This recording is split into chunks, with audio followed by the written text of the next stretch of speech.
Aloha, and welcome to Marriage on the Spot. We're your co-hosts, Kent and Elizabeth Kitagawa. Today we want to address a topic that,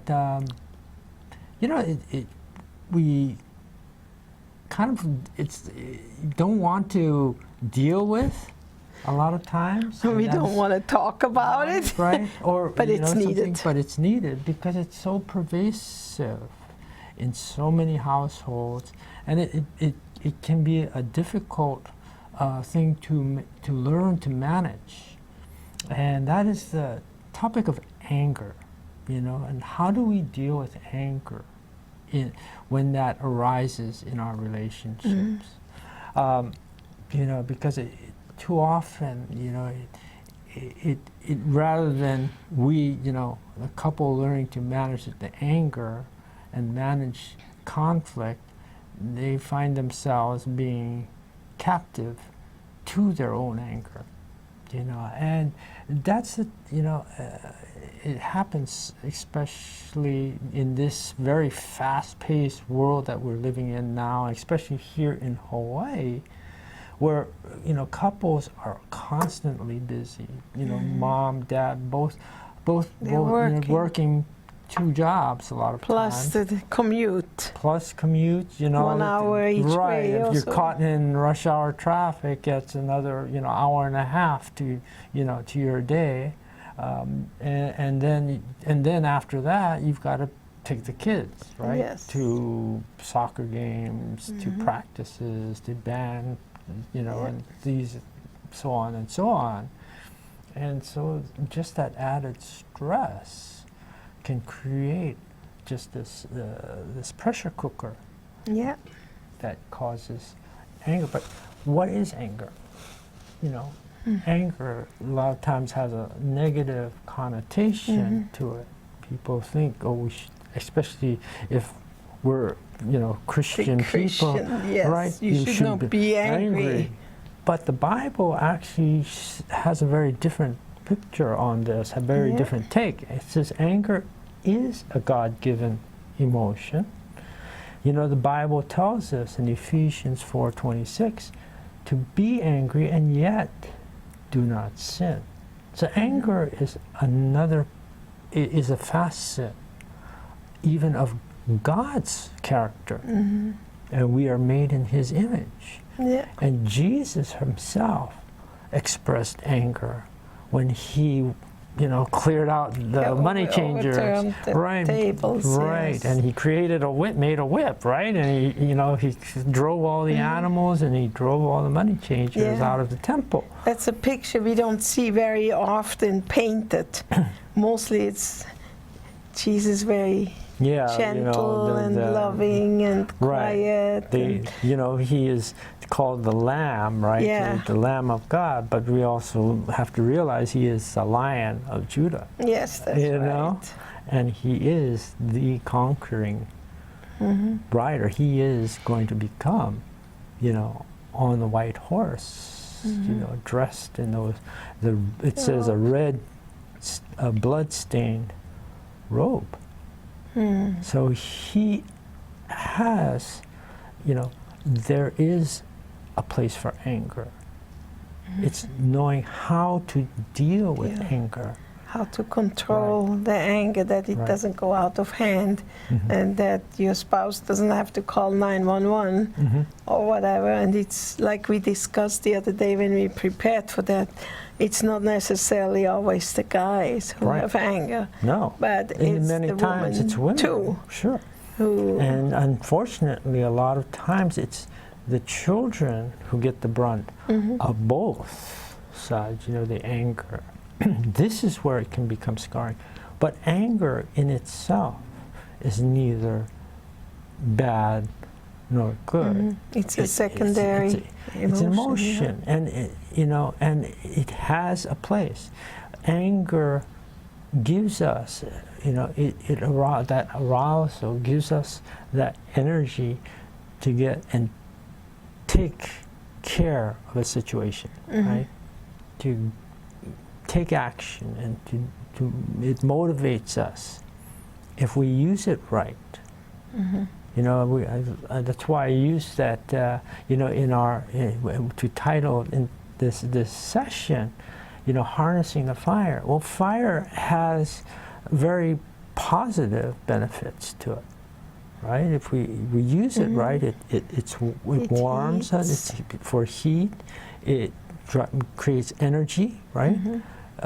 You know, it's what creates a lot of our electricity here in Hawaii, right? Because we don't have, you know, the waterways and things like this.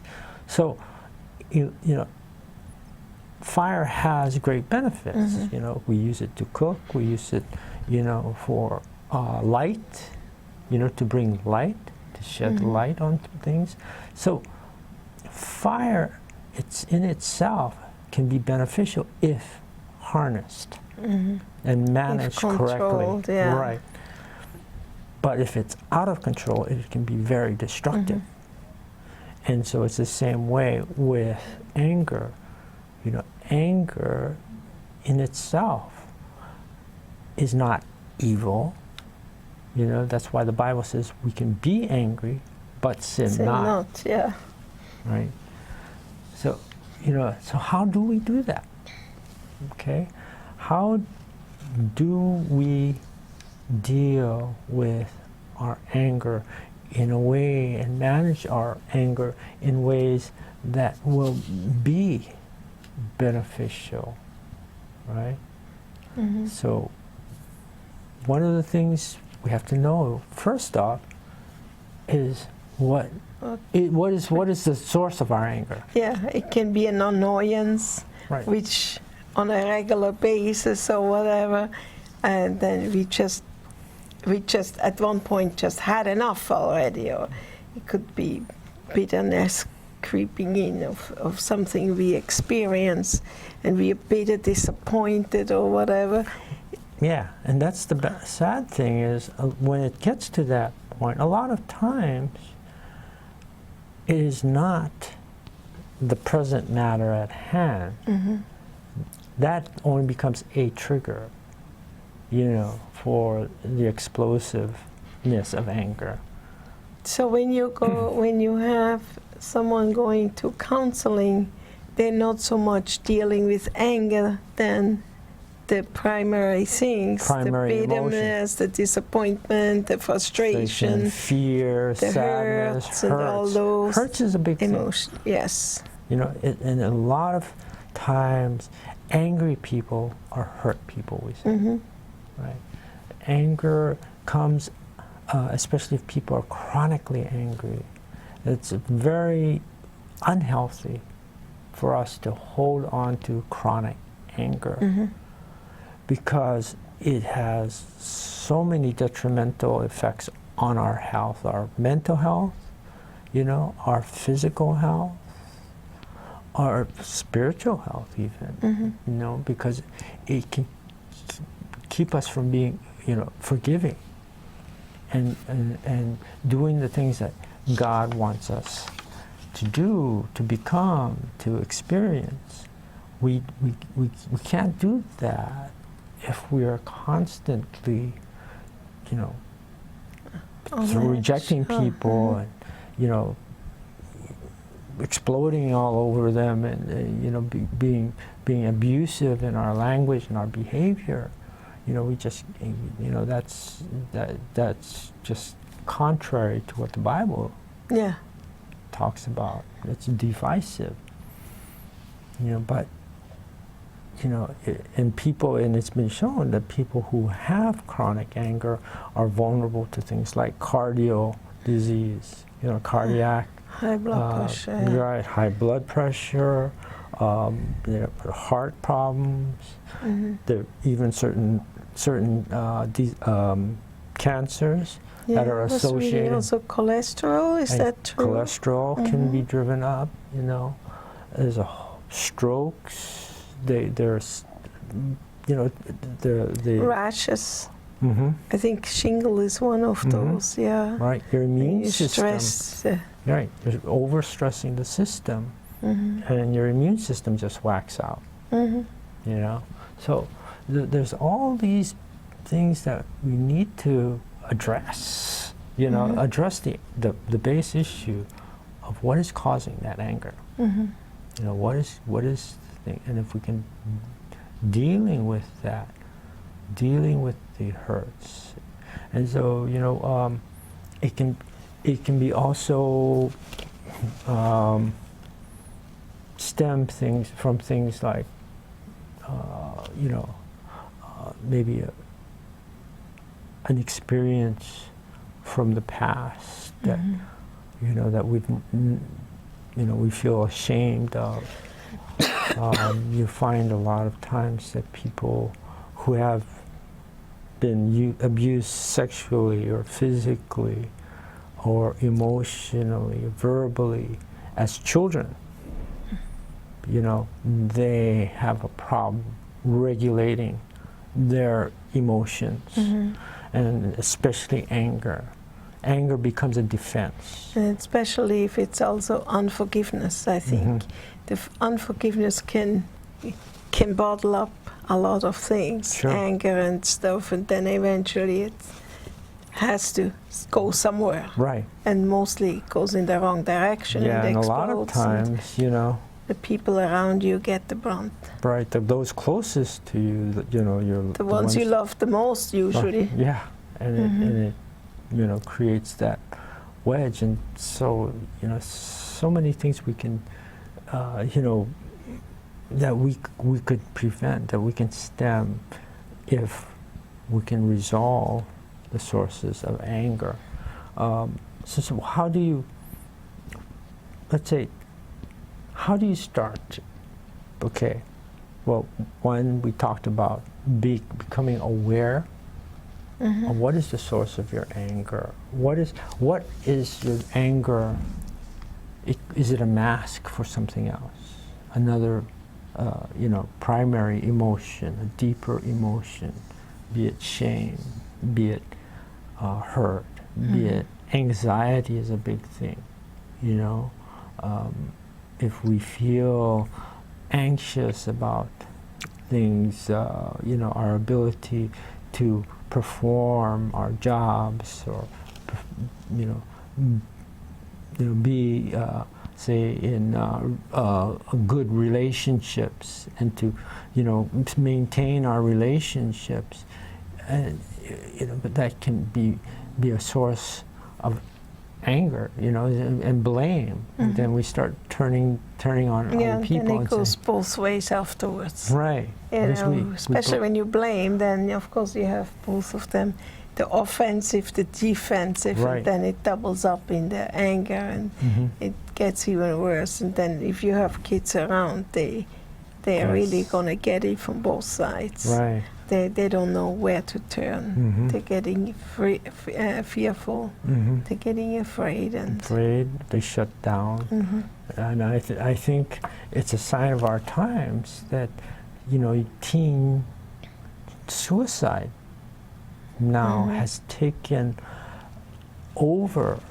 overtaken in terms of the amount responsible for death below the age of 40. You know, that age group between 18 up to 40, that suicide is a, you know, one of the leading causes of death, premature death, besides sickness, any diseases of just, well, what they call, not accidental, because it's not accidental, but you know, of non-disease related death. yeah, You know, because of I think the stress. You know, kids that have, you know, who have grown up in these very, you know, very chaotic, abusive households, and it, you know, it just causes that very feeling of, you know, where do you turn to? Yeah. You know, the hurts and pains. So we need to be aware, first off, of what is causing our anger. And sometimes you can actually, if they can calm enough, feel or have a connection to their body, they can sense it in their body sometimes. Right. And that's, Get you know, yes. sweaty hands or hot earlobes or burning. some Sometimes, people, they have their veins sticking out and stuff like that. And being aware of the tension, you know, because these are, sometimes we can, you know, before things explode, we have these telltale signs that our anger is building. You know, and if you know, especially if this is something that you are susceptible to or vulnerable to, then you need to start becoming aware early on. The earlier the better. You know, the early warning system, so to speak, you know, of what's happening, and the body will start to give you clues. Yeah. You know? I was just thinking, as the previous show we did of the 5-second rule could actually go into that effects too.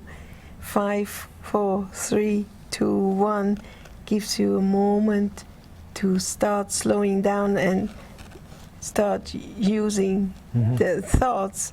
What can I do to not get angry and lash out? And if we take that moment, just those 5 seconds, to slow down and stop and realizing, okay, I'm getting jittery. Okay, I have to do something. Either walk away, take a walk, or take deep breath. You know, it can be as simple as, okay, take some deep abdominal breaths. Yes. Let it out slowly. You know, we say breathe in. Take about 3 seconds through your nose. Hold it for about 3 seconds for a count of 3, and then blow it out for a count of 6, and then do this several cycles of that, and just taking that action. Yeah, that helps in general when someone is nervous.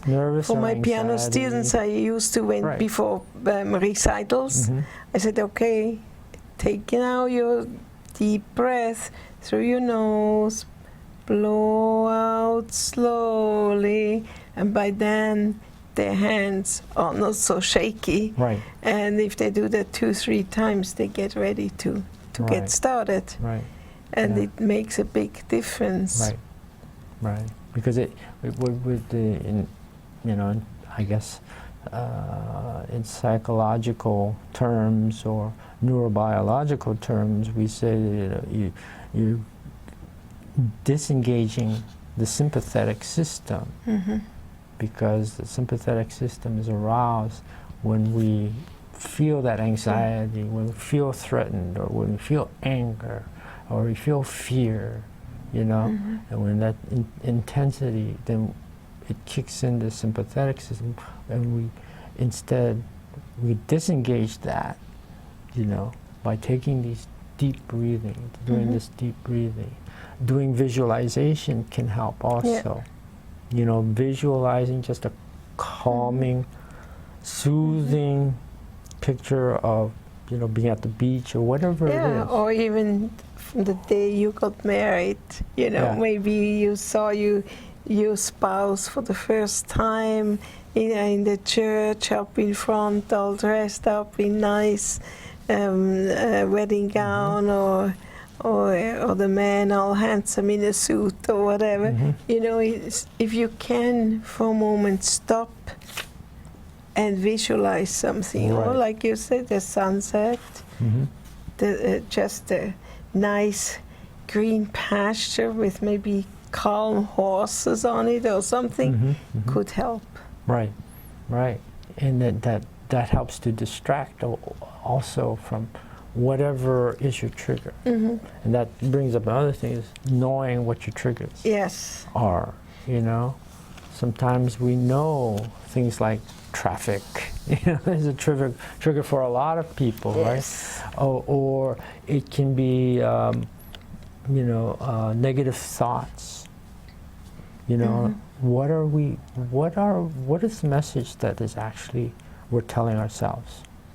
You always, or that person always, or I never get to do what I want to do, or How come they get to do it but I cannot? or or I'm never good enough, or all of these negative thoughts that what we call automatic negative thoughts, the ants, right?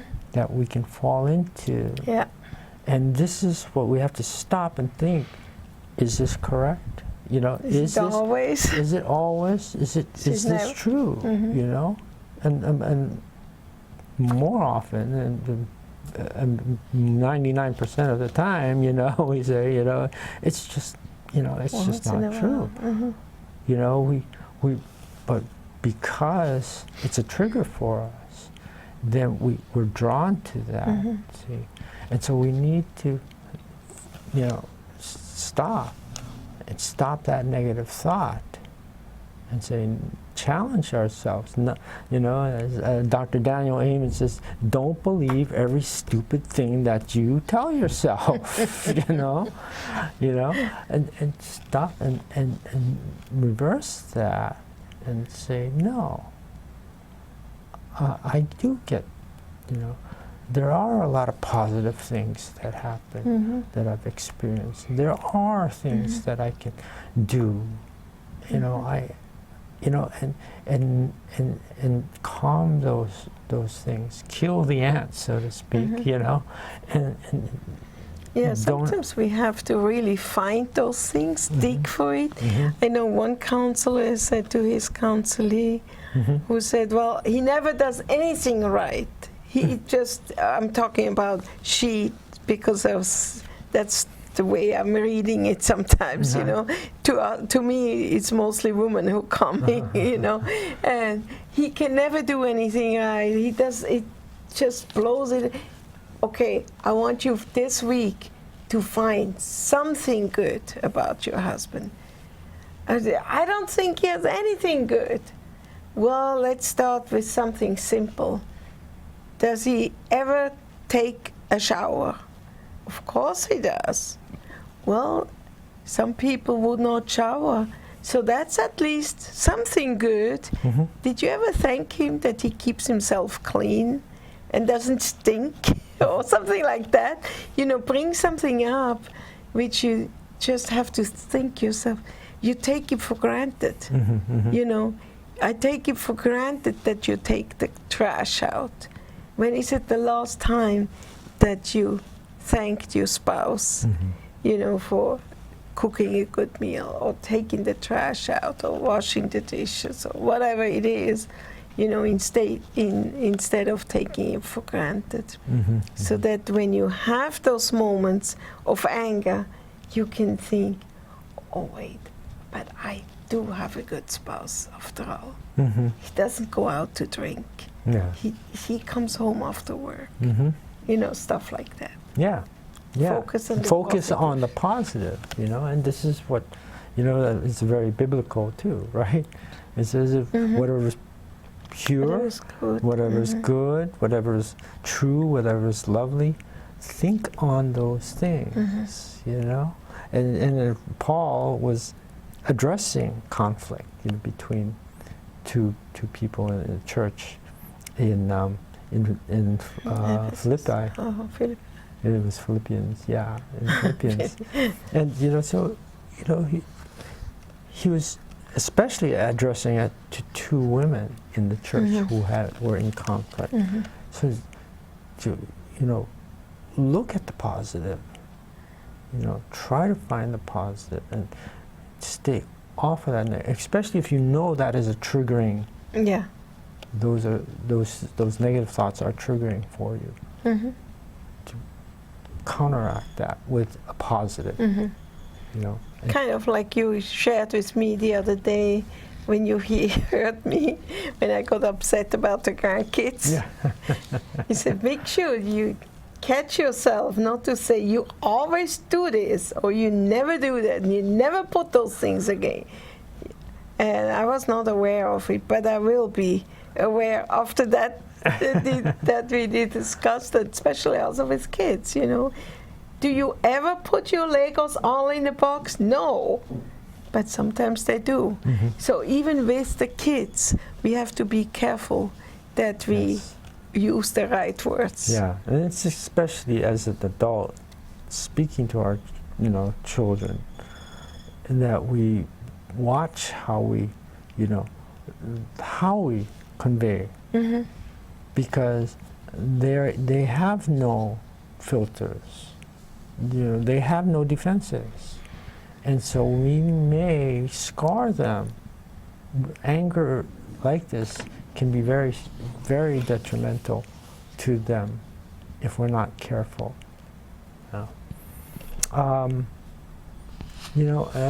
Learn ways to cool down, and this is one thing we kind of touched on that already. Thinking on positive, thinking on the positive. Sometimes it can be as simple as doing something kind for that person. Or for someone, Yes. just doing something good. Yeah. And it sounds almost Pollyannish, but it's not. It's been proven that doing some kind of altruistic, some kind of action, Good action. good without, getting something back in return. Yes. But doing that giving that gift, is actually very, very good for our mental, our mood, and it can change our thoughts. Yeah, I heard about one of the clients who said, okay, on Monday I did this, on Tuesday I did this, and Wednesday I helped this woman, on Thursday I gave that lady a ride and stuff, and she was so much less angry. Yes. So we are really So these are ways that we can really control our anger. And there are many ways. You can go on this website, it's called Help Guide, and talk about Help anger Guide. management. This is where we picked up a lot of these tips, okay? So thank you for joining us, Marriage on the Spot. God bless you, and we hope that you have a great new year. God bless you.